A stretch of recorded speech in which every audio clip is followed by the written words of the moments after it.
자, 소음과 진동, 이번 시간에는 음의 간섭에 대해서 한번 해봅시다. 음의 간섭하기 전에 저번 시간에 했던 거가 조금 어려웠나요? 잠깐 간단하게 보고 들어가면 저번 시간에 뭐였습니까? 음의 굴절에 대해서 했죠. 음의 굴절, 요거에 대해서 뭐 간단하게 보면 음의 굴절은 어떻게 어떤 매질에서 매질로 음이 지나갈 때 어, 밀도 변화에 의해서 매질의 밀도 변화에 의해서 바뀌는 거죠. 각도가 바뀌는 겁니다. 굴절이 되는 거죠. 어떻게 된다고 했습니까? 음속 차이가 클수록 음속의 차이가 클수록 풍속의 차이가 클수록 굴절도 커진다고 했습니다. 클수록 커진다 이 말이죠. 음속 차이가 크고 풍속 차이가 클수록 굴절도 커진다고 했습니다. 그리고 음,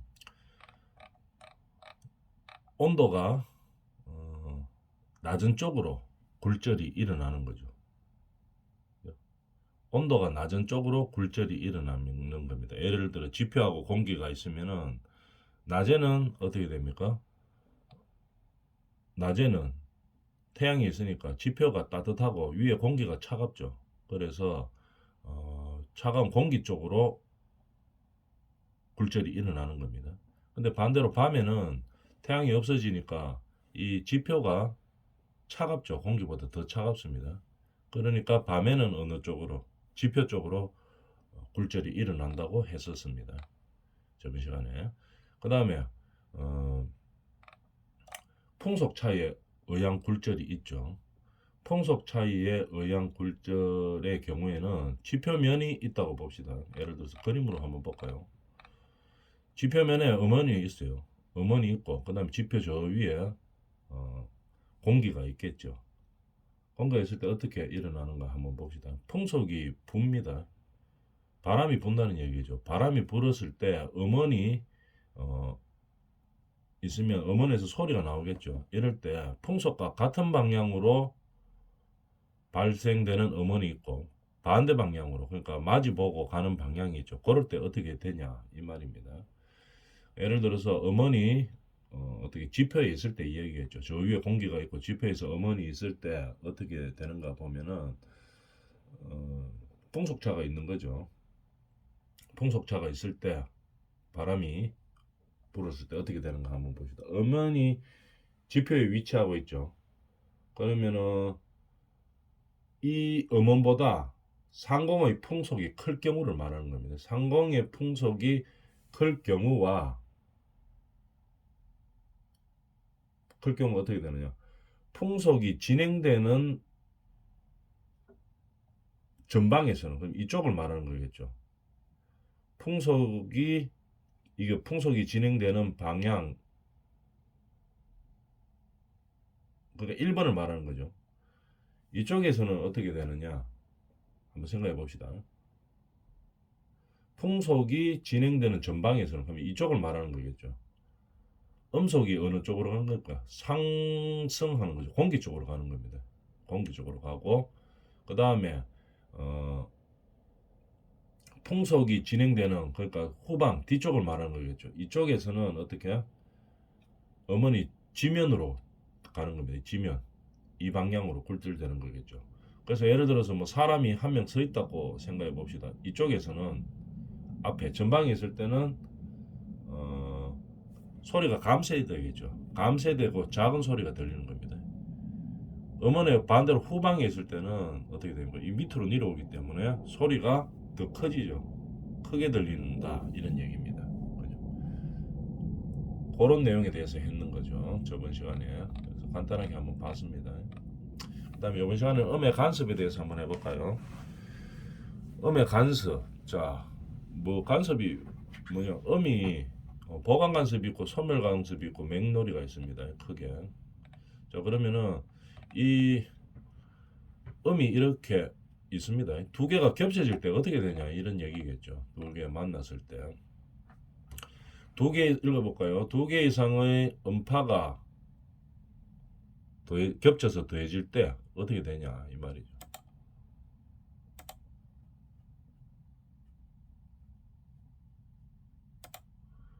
음파가 겹쳐서 더해질 때 합성에 의해서 파동의 합성에 의해서 동이상으로 겹쳐지면 진폭이 증대되고, 그러니까 진폭이 증대되는 경우도 있습니다. 파동 파동이 이렇게 있잖아요. 이렇게 있으면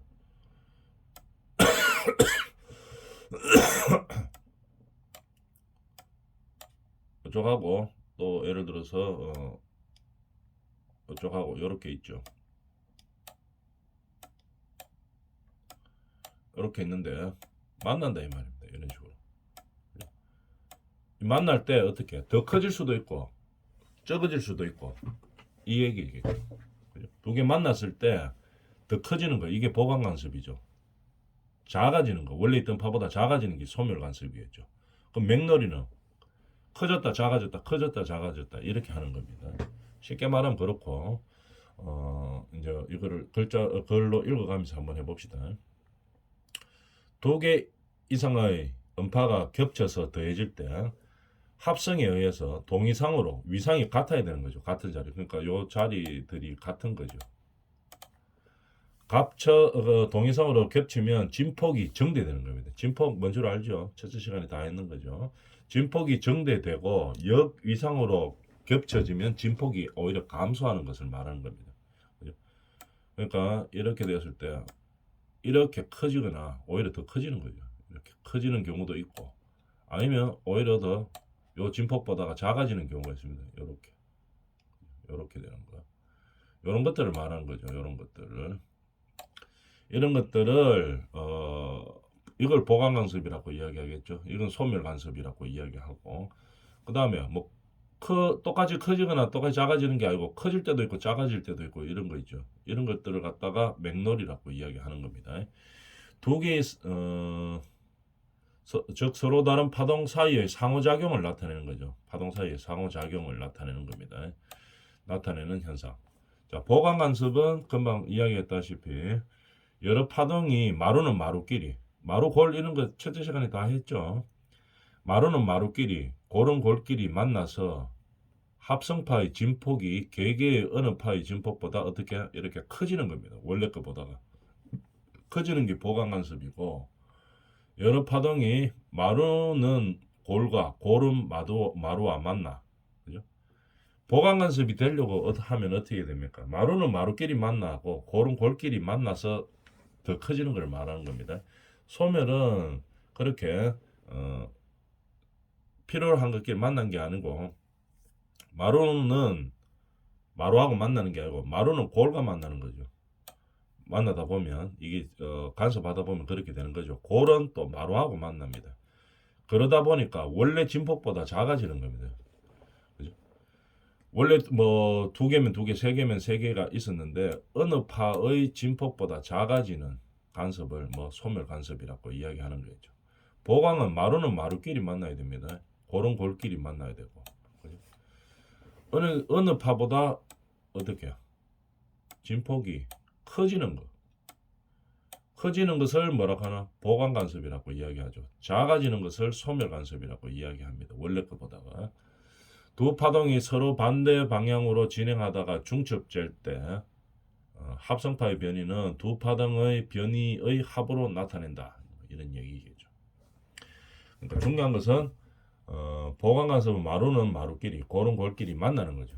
만나다 보니까 방향이 어떻게 뭐 반대 방향으로 갈 수도 있고 뭐 같은 방향으로 갈 수도 있겠죠. 하여튼 중요한 것은 마루는 마루끼리, 골은 골끼리 만나는 겁니다. 그래서 원래 것보다 더 커지는 거 이걸 갖다가 보강 간섭. 소멸은 마루하고 골하고 엇갈려서 만나는 거죠. 골은 마루하고 만나서 어느 파의 진폭보다 작아지는 것을 소멸 간섭이라고 이야기합니다. 맥놀이는 어떻게 커지거나 작아지는 게 뭐 어떻게 원래 게 보다가 어떻게 큰 거는 크고 또 작아지는 건 작아지고 지금 요런 얘기겠죠.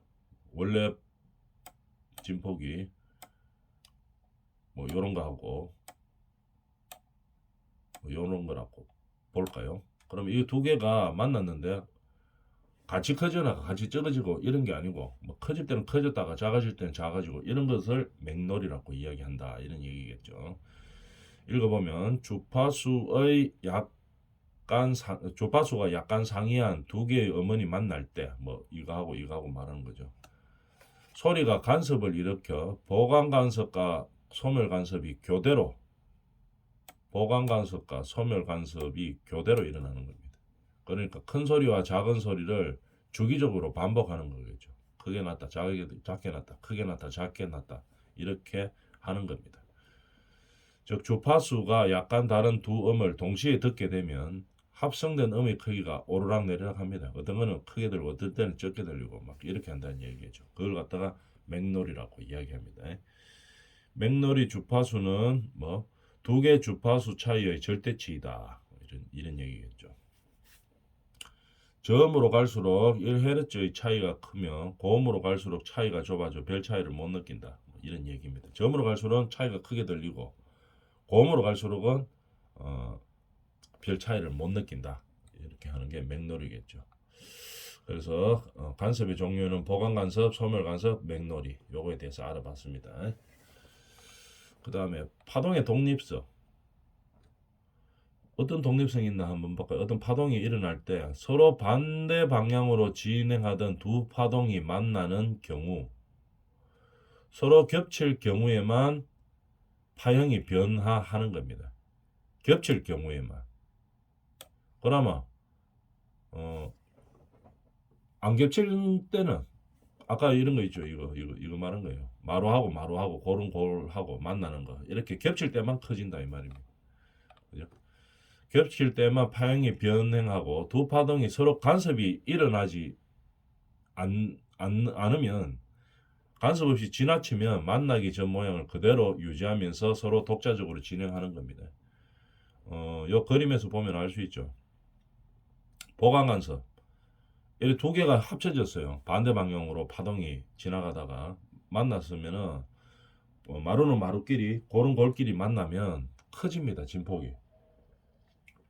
서로 겹칠 때만 파동이 커지는 걸 말한 거죠. 파형이 변하고 두 파동이 서로 만약에 간섭 없이 지나갔다. 이 방향이 두 개가 지나갈 때 마루하고 골이 만나지가 않아요. 마루하고 골이 만나지가 않고 그냥 지나가면 소멸돼 버린다 이런 얘기겠죠.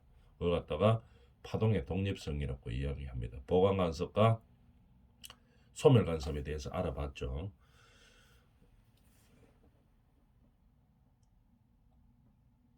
두 개의 파동이 반대로 진행하다가 서로 겹치는 경우에는 커지고 서로 겹치지 않는 경우에는 그냥 소멸을 된다. 이게 파동의 독립성입니다. 맥놀이 그림 있네요. 아까 요 그리는 요걸 말하는 거죠. 요걸 좀 더 잘 그려놓은 겁니다. 요거를 맥놀이 그림 한번 볼까요? 뭐 이렇게 되는 거겠죠. 두 파동이 만났을 때 반대 방향으로 만났을 때 커졌다가 커질 때도 있고 작아질 때도 있고 커질 때도 있고 작아질 때도 있고 이렇게 하는 게 섞여 있는 게 맥놀이라는 얘기입니다. 그 다음에 음의 반사와 투과 및 흡수. 자, 이거는 우리가 생활 속에서도 많이 얘기 들어보죠. 음의 반사, 투과, 흡수 뭐 이런 말은 많이 듣죠. 음의 반사가 잘 돼야 되는 우리가 생활 속에서 접하는 것들이 어떤 것들이 있나 한번 볼까요? 음의 반사율이 높아야 되는 거. 반사가 잘 돼야 되는 것들은 어떤 것들이 있습니까? 건물 같은 거 질 때 예를 들어서 뭐 오페라 하우스 같은 거 이런 거 한번 볼까요? 우리가 오페라 하우스 이런 거는 음이 흡수가 너무 잘 돼버리면 가수 노래 소리가 들리지를 않아죠. 벽으로 다 흡수해버리면 안 되겠죠. 반사가 잘 돼야 됩니다. 그런 거는. 그래서 가수들이 노래하는 뭐 공연장 이런 것들은 반사가 잘 되어야지 되는 거죠. 그래야지 뭐 청중들이 잘 들을 수가 있죠. 그런데 우리가 뭐 그 반대로 우리가 뭐 스튜디오 이런 거라고 한번 볼까요? 노래방도 마찬가지고 스튜디오 이런 거 보면 옆방하고 소리 잘 들리면 안 되죠. 소리 잘 들리면은 이게 안 됩니다. 그래서 어떻게 해야 됩니까? 옆방하고 잘 안 들리려고 하면은 이게 흡수가 잘 되면 안 돼요. 투과가 잘 되면 안 됩니다. 옆방으로 우리 방에 있는 소리가 투과가 잘 되면 안 되죠. 옆으로 잘 지나가면 안 된다 이 말입니다. 투과율은 낮아야 되겠죠. 이런 뭐 노래방 같은 거 아니면 스튜디오 이런 것들은 그죠. 투과가 안 돼야 되는 거죠. 그래야지 옆에가 안 들리는 거겠죠. 그걸 말하는 겁니다. 그러니까 뭐 우리가 지금 스튜디오다 이러면은 어떤 벽면에서 흡수가 잘 되면 안 되는 거죠. 흡수가 안 돼야 되는 거죠. 그래야지 옆방이 안 들리는 거죠. 이걸 말하는 겁니다. 이런 것들을 율로서 이제 표현하는 거겠죠. 물론 공식은 다 외울 필요 없습니다. 나중에 저 소음진동 기사 시험 칠 일이 있으면 그때 이제 치면 되는 거고 우리는 그냥 개념 정도만 알고 있으면 되는 거겠죠. 그래서 뭐 우리가 안전관리나 건강관리 할 때 사업장을 어떻게 만들어야 된다. 지금 우리는 그것 때문에 하고 있는 거겠죠. 그래서 기본 개념만 알고 있으면 되는 겁니다. 음의 반사와 투과 및 흡수에는 음양에너지의 보존 법칙이 성립한다 이 말이죠. 음양에너지의 보존 법칙은 뭐냐? 입사는 반사되는 거하고 투과되는 거하고 흡수되는 걸 다 합한 겁니다. 그죠? 그게 음양에너지의 보존 법칙입니다. 음양에너지는 어떻게 된다고? 입사된 거는 어떻게 반사되거나 투과되거나 흡수된 거를 전부 다 합하면은 입사된 거하고 같다. 이렇게 되는 겁니다. 그게 성립한다는 얘기겠죠. 그 중에서 그게 이제 음양에너지의 보존 법칙입니다. 어디로 안 간다 이 말이겠죠. 들어오던 에너지가 반사되거나 투과되거나 흡수되거나 그거 중에 하나다는 얘기겠죠. 그 뭐 따로 정반하고 이런 게 없습니다. 다 합하면 똑같다는 얘기입니다. 반사율은 그래서 반사율, 투과율, 그 다음에 에 대해서 알아보는 거죠. 자, 한번 봅시다. 반사율은 우리가 말 그대로 반사되는 것을 말하는 겁니다.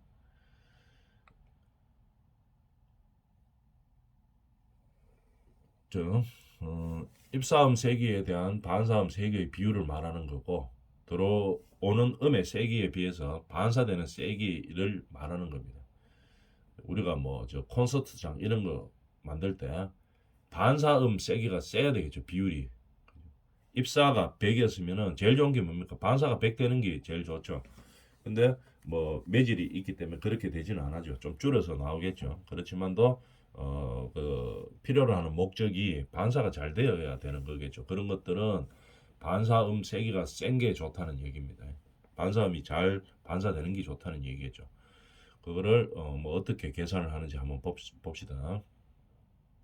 입사음의 세기를 II, 반사음의 세기를 IR이라고 할 때 반사율은 어떻게 하는가? 입사분의 반사입니다. 항상 입사분의 반사. 입사분의 반사.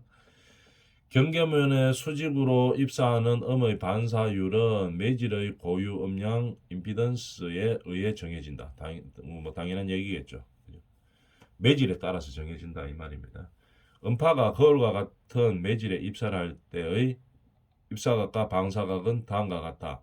반사율은 뭐 이렇게 된다. 이렇게 되어 있죠. 공식은 뭐 굳이 외울 거 없고 그 율을 구할 때는 어떻게 된다 하는 걸 알아주면 되겠습니까? 입사분의 반사다 하는 거를 알아주면 되겠습니다. 공식을 외울 때도 입사음의 세기분의 반사음의 세기다 하는 거 알아주면 되겠죠. 자, 그 다음에 관내의 음파가 통과할 때 단면적이 급변하면 어떻게 되겠습니까? 음파의 반사가 일어나는 겁니다. 어떤 매질이 있겠죠. 근데 그 통과할 때 단면적이 급하게 변하면 음파의 반사가 일어나는 겁니다. 두 개의 매질 있는 경계면에서 음양 임페던스가 급변하면 음파의 반사가 일어난다. 뭐 당연한 얘기겠죠. 음파의 반사가 일어나는데 이게 급변하면 음양 임피던스가 경계면에서 급변하면 이것도 반사가 심하게 일어난다 이런 얘기겠죠. 파장에 비해 장애물이 크면 파장이 어느 정도 이만한데 그죠? 파장이 뭐 예를 들어서 이만한데 장애물의 크기가 쪼매나다 이 말이죠. 조금마다 이 파장만큼도 안 된다. 이러면은 음파는 방해 없이 그냥 통과해 버리는 겁니다. 그죠? 근데 이 파장보다가 크면 어떻게 됩니까? 뭐 변화가 일어나겠죠. 입사파의 파장이 자체 표면의 요철에 비해 클 때 입사파가 크다 이 말입니다. 요철에 비해서. 크면 어떻게 정반사가 일어나겠죠. 그대로 반사되겠죠. 작을 때는 뭐 정반사가 아니고 난반사가 되어 음이 막 확산된다. 이런 얘기겠죠. 그래서 들어오는 입사파의 파장이 어떤 우리가 뭐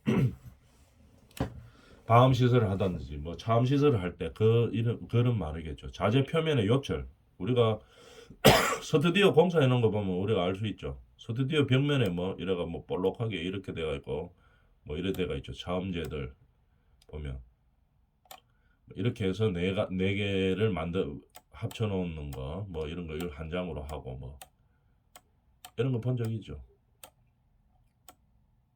뭐 이렇게 만드는 게 그 파장을 고려해서 만드는 거죠. 뭐 이래가 한 장 이렇게 돼가 있죠. 이래 돼가 있을 때 요 안에 재질들이 있죠. 따다다 붙어 있는 거 있고 좀 큰 게 있고 뭐 구멍이 나 있는 것도 있고 뭐 그렇죠. 그게 왜 그렇게 만드는가 하면은 이 반사를 목적으로 하는 겁니다. 입사함의 파장이 요런 표면에 요철에 비해 크면 파장이 더 크다 이 말입니다. 입사 들어간 게 이 파장이 더 크면은 정반사가 일어납니다. 그죠? 반사가 일어나고 만약에 작으면은 요철에 비해서 작으면은 난반사가 일어나겠죠. 정반사 요만 그대로 일어난다 이 말입니다. 난반사는 이 모양이 아니고 바뀐다는 얘기겠죠. 난반사가 되어 음이 확산된다 이런 얘기입니다. 기공이 많은 자재는 반사음이 작기 때문에 기공이 많은 자재 그런 것들은 반사음이 작습니다. 흡음률이 대체로 큰 겁니다. 반사율은 작고 음을 흡수해 버리는 거죠. 흡음률이 대체로 크다 이렇게 이야기할 수 있겠어요. 음을 흡수한다 이 말이겠죠. 그래서 기공이 많은 자재를 쓰면 반사가 잘 안 되는 거겠죠. 음을 흡수하는 흡수율이 크게 되는 겁니다. 자, 토가율과 흡수율에서 보면은 토가율하고 흡수율하고 뭐 같다고 보면 되겠죠. 두 개의 매제를 연속으로 지나고 수직으로 토가하는 경우에는 토감의 세기를 IT라고 하고 II분의 IT라고 이를 토가율이라고 한다. 토가율이 0에 가까울수록 차음 성능이 좋은 것을 의미한다. 이걸 알아놔주면 되겠죠. 토가율이 0에 가까울수록 뭐 차음 성능이 좋은 겁니다. 토가가 잘 안 된다는 얘기죠. 그죠? 흡수가 안 된다. 뭐가? 음이 흡수가 잘 안 된다. 음이 토가가 잘 안 된다는 말은 차음 성능이 좋다는 얘기입니다. 그래서 우리가 스튜디오를 짓거나 뭐 노래방을 질 때 토가율이 0에 가깝도록 지어줘야 되겠죠. 그럼 토가율을 어떻게 하느냐? 여기 일단 요걸로 이제 판단하는 거겠죠. II분의 IT 요거를 0에 가깝도록 만들어 주는 겁니다. 토가음의 세기를 IT라고 한다는 얘기겠죠. 여기 있죠. IT는 뭐라고? 토가음입니다. II는 뭔데요? 한번 아까 요 했죠. II. 그죠? 입사음을 말하는 거겠죠. 입사음의 세기. 그래 고로 두 가지로 이제 토가율을 우리가 판단을 하게 되는 거겠죠. 흡수율. 어떤 경계면에 대해서 반사되어 돌아오지 않는 비율을 말하는 겁니다. 흡수돼 버리는 걸 말하는 거죠. 흡수음의 세기를 IA라고 하면 흡수율은 II분의 IA 플러스 IT로 표현한다. 뭐 굳이 공식까지 다 외울 필요는 없습니다. 그래서 토가율은 우리가 요거다. 요것만 알아놔주면 되겠죠. II분의 IT다. 그죠? 요 토가율이라고 이야기합니다. 그죠? 토가율. 자, 그럼 관련식이 토가율도 있고 토가 손실도 있고 이렇게 되겠죠. 우리는 우리가 기본적으로 알아줘야 될 것은 토가율은 흡수율하고 같고 비교할 때 토가율이 낮으면은 차음 성능이 좋다 하는 거 그걸 알아주면 되겠죠. 자, 그림을 한번 볼까요? 토가 손실은 그럼 토가 손실은 차음 구조에 있어서 입사파와 토가파의 음압 레벨 차이므로 토가 손실 값이 커질수록 차음 성능이 좋다는 것을 의미한다 이 말이죠. 요거에 대해서 의미를 한번 볼까요? 토가 손실이 커진다. 이때는 차음 성능이 좋다. 이 말이죠. 어떤 경계가 있어요. 경계가 있으면은 입사가 되고 반사가 되는 겁니다. 그죠? 음이. 어떤 우리가 뭐 벽이면 벽 이런 거에 경계면이 있겠죠. 입사가 있고 반사가 될 때 어, 투과 손실값이 커질수록 차음 성능이 좋아지는 겁니다. 그죠? 투가 되면서 손실이 많아진다는 것은 여기가 예를 들어서 100이었어요. 그러면 손실이 많아지면 여기가 100이었어요. 그럼 이쪽에는 어떻게 됩니까? 0이 되겠죠. 그죠? 100이 들어왔는데 투가 손실이 커져요. 여기 나오는 게 반사되는 게 100이에요. 그러면은 이쪽에 경계면 바깥에서는 어떻게 됩니까? 0이 되겠죠. 여기가 입사가 예를 들어가 100인데 반사가 50이었으면 이쪽이 50이 되는 거겠죠. 그래서 투과 손실이 커질수록 차음 성능이 좋다는 것을 말하는 겁니다. 투과 손실이 커질수록. 여기가 100이면 여기가 100이 돼야지 차음 성능은 좋다는 얘기겠죠. 그림을 보고 이해를 한번 해주도록 합니다. 다시 읽어보면 투과 손실은 차원 구조에 있어서 이런 차원 구조에 있어서 입사파와 투과파의 음압 레벨 차이므로 투과 손실값이 커질수록 손실이 많아질수록 이 말 투과로 손실되는 것이 많아질수록 차원 성능은 좋아지는 겁니다. 그러니까 투과가 되는 어떤 매질이 있는 거죠. 매개체가 있을 때 투과로 인해서 손실이 커질수록 이 차음 성능은 좋아지는 것을 말하는 거죠. 여기가 입사가 100이면은 예를 들어서 투과 손실이 90이었다. 그러면 이쪽에 통과된 거는 10이 되겠죠. 여기가 100이면은 여기가 0이 되는 거고.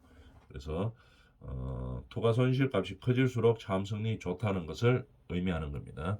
이번 시간에 여기까지 합니다.